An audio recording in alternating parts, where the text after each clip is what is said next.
Can you tell us in details what is this UN replacement agenda?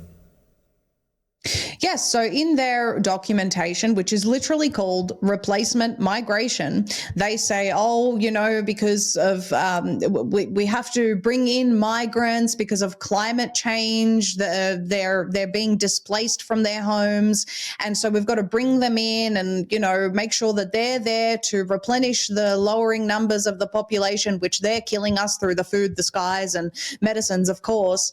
That's basically the cover story, but what it actually is aiming to create one world citizens under a one world government. People may or may not be familiar with the fact that the UN just signed the Pact for the Future, and any country that's a member state of the United Nations did the same thing just this, a couple of weeks ago.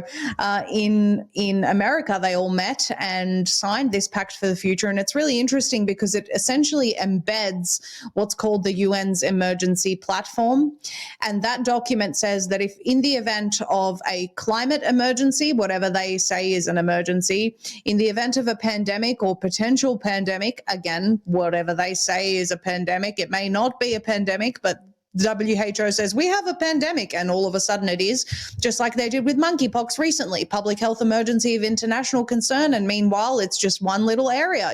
This is what they do.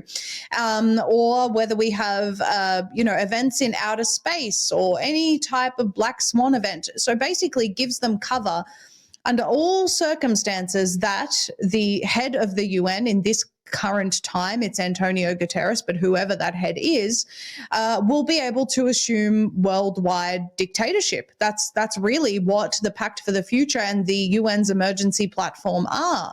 And mind you, last year, in September, they met to sign the UN political declaration document, and 11 countries did not agree to the UN's political declaration that essentially appoints Guterres as the dictator of the world in the event of some made-up emergency, but they went ahead and passed it anyway. So what it is, Andrea, is just an extension of this one world government, and making replacement migration is to turn everyone into a one world global citizen.